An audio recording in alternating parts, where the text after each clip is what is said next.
Today we're talking about emergency funds. Do you need one? Spoiler alert, yes you do. Why you need one, and more importantly, how much you should put in it.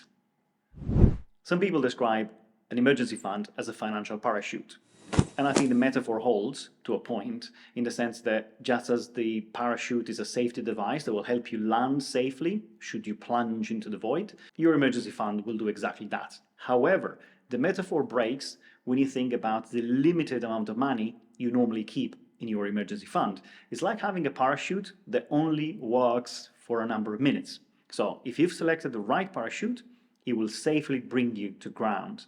But if you've selected the wrong one, at some point mid-flight, it will disappear and you will plunge. So the way I see it, your finances should cover 3 different time horizons: long, medium, and short term. And when we're talking about short term, there are really 2 categories.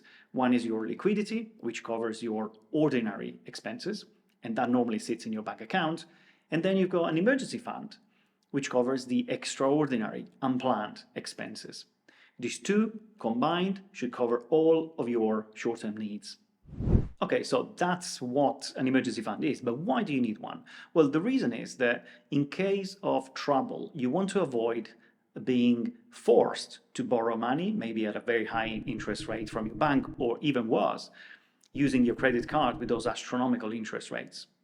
And also you want to avoid being a forced seller of your investments, especially you don't want to sell at a loss. So having that emergency fund will provide you with a nice cushion to avoid doing these things.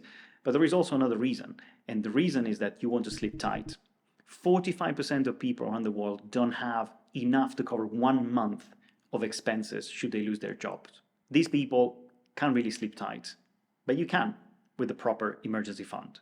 Which brings us to the next question, which is how much should you put in your emergency fund? The first thing to know, which is absolutely important, is to know how much you spend per month.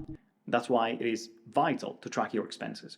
Once you've done that, you need to decide on a number of months that you want to protect with your emergency fund.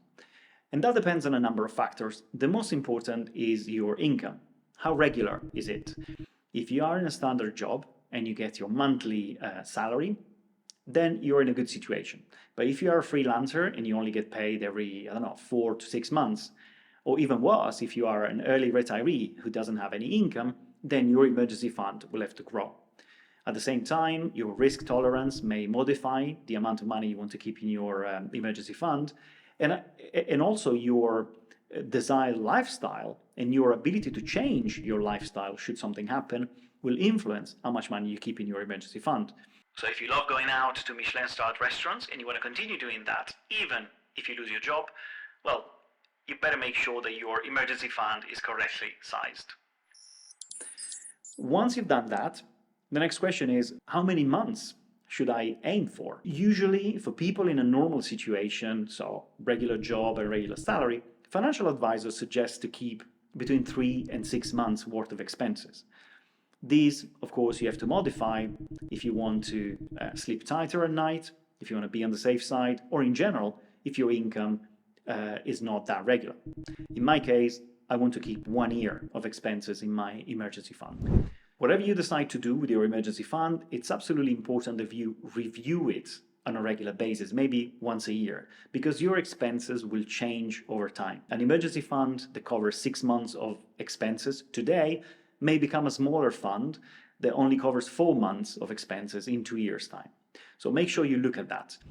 The next step is to decide where to put your money for the emergency fund, which is going to be the subject of the next video, which is here, or at least it should be here if I've recorded it. If not, make sure you subscribe, hit the bell, and you will be notified when I complete this video.